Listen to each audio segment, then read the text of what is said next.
Dumelang, my name is Fezile Mncube, and I will be talking about the Cwecwe case. I know I received a lot of DMs, I received a lot of calls, people calling me and asking me to please look into the Cwecwe case. Now, you need to understand that I couldn't do it at that time because already the case had received a lot of social media attention, and I didn't want to put myself out there. Just, I also needed to protect myself as well as this. How sensitive the case was. The last thing that the family needs is to, was to hear, something that might, bring them back to that pain once again, even though it is an ongoing investigation. So I just didn't want to, be through all of that, take the family through all of that. But I needed permission first in order to do this video. And now that a lot of the dust has died down, I feel that now is the time to talk a little bit more about the Cwecwe case. Now, please know that everything that is going to be said on this video are my thoughts and feelings, and I will not be held accountable whatsoever. Okay. Now, everything that I received and the information that I received, it's a word of knowledge from Spirit, because the persons involved are not deceased. So when Spirit brings the information, it's going to be a word of knowledge. So let's get into the case. So number one, there's a lot of information that has been withheld in terms of what happened to Cwecwe, and hence the story that we are running with, it provides little to no information or lead that police can work with, or anyone for that matter can work with, because there is some other information that has been withheld. Now, first things first that I am going to say is that what happened to Cwecwe is an incident, the incident itself, and how the child was feeling. This is because the person who did this to Cwecwe, it's someone that she knew, it's someone that she trusted. Hence, it's very difficult for her to remember as to what happened. When a stranger approaches you, and it's someone that you do not know, that touches you a certain way and does something to you in a certain way, it's very likely that you are going to remember that, no, I was approached by someone, or someone that I did not know did this to me. But because it was someone that she knew, even the environment in which she was in, it's an environment that she trusted, it's an environment that she knew that she was safe, only to find that that wasn't the case. Now, with how, okay, so I'm sorry I didn't mention this. I'm not going to go into the details as to what happened, because we already know the story that has been shared to us as to how how it was discovered that the child has been sexual, well, SA, so now, with that being said, right, this thing did not happen on the days of which the child had been discovered. Uguti, the child has been great. The incident happened 3 days prior the parents finding out as to what happened to the child. Now, I am seeing two persons involved. There is a female and there's also a male as well. Another thing as well that we're going to go by is that a child has been raped. Great. The first thing that we think about is that it must be a male, right? But let me not go deeper into that one.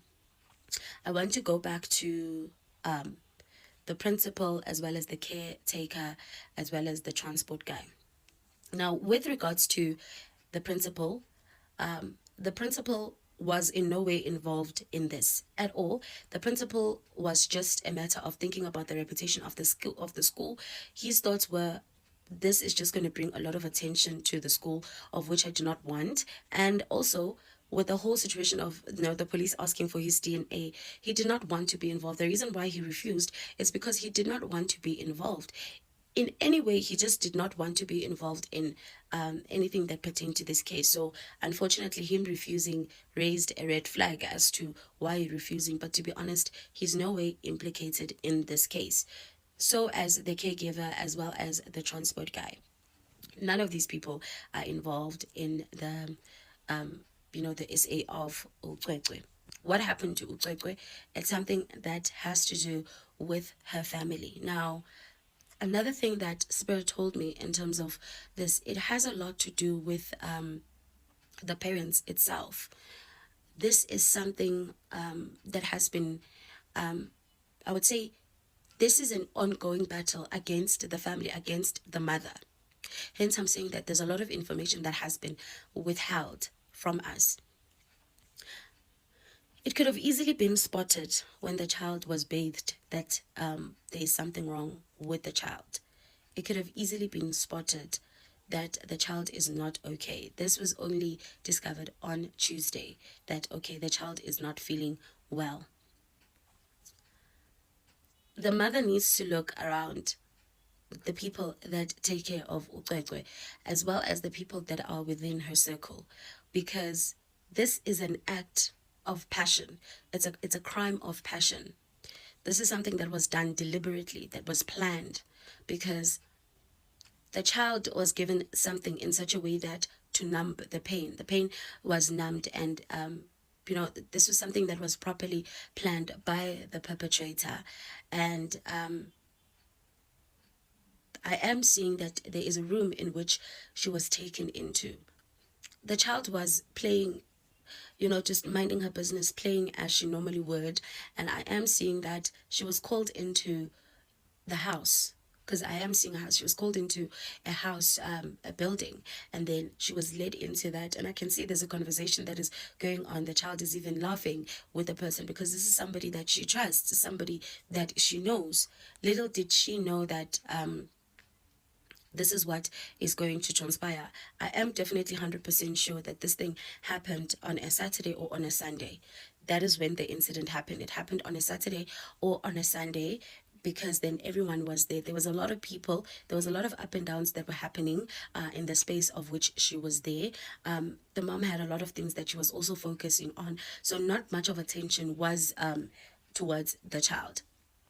Now, with her being taken, like I mentioned, that I am seeing a conversation between her and the perpetrator ongoing. Now, like I mentioned, that I am seeing a female figure, and I am also seeing a male figure, because the DNA that was found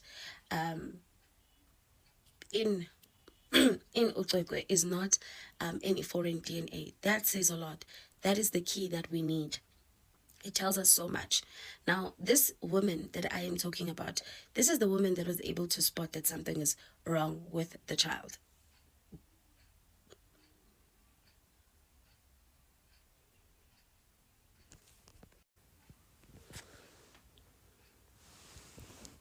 Hello Mzansi, welcome to Mgosi Mzansi. If today is your first time visiting this channel, please do the right thing and click the subscribe button, and also don't forget to smash the like button. Sangoma Fezile Mncube is under fire after giving people her theory about the Cwecwe case. So it seems like everyone ofuna kutrenda nawo ngendzaba yaCwecwe, and people are saying ukuthi kungani tonke leta ngoma tiya lapha kuma-social media platforms tiyokhuluma ngendzaba yaCwecwe, umuntu akhuluma into laqabanga yona, bathi bantu bona they stand with Cwecwe's mom, whatever le abatshele ayona bantu bona bayithatha injalo ukuthi iliciniso. And people are even saying ukuthi if leta ngoma tonke leti tiyakwati akubona kungani tingasolve icase yakudzala yasenzomiyo abantu ofuna kusolve icase lenyuwani yaCwecwe. And they are saying that everyone is just trying to be relevant. Every sangoma is just trying to trend. Ngokukhuluma ngendzaba yaCwecwe, knowing very well ukuthi abakhoni akusolve alawo ma-case lawo. If bakhona kusolve kungani bangasolve le yasenzomiwa, because yona le case phela yakudzala. Why bonke bafuna ukukhuluma angecase yaCwecwe just to stay relevant and to trend? Please do comment what you think below down on the comment section. Do you think it's fair for people to always speak about the case yaCwecwe and bame nokuthi uma kwaCwecwe akakhuluma iliciniso? Please do comment what you think below down on the comment section. I will see you in the next one. I'm signing out. Goodbye.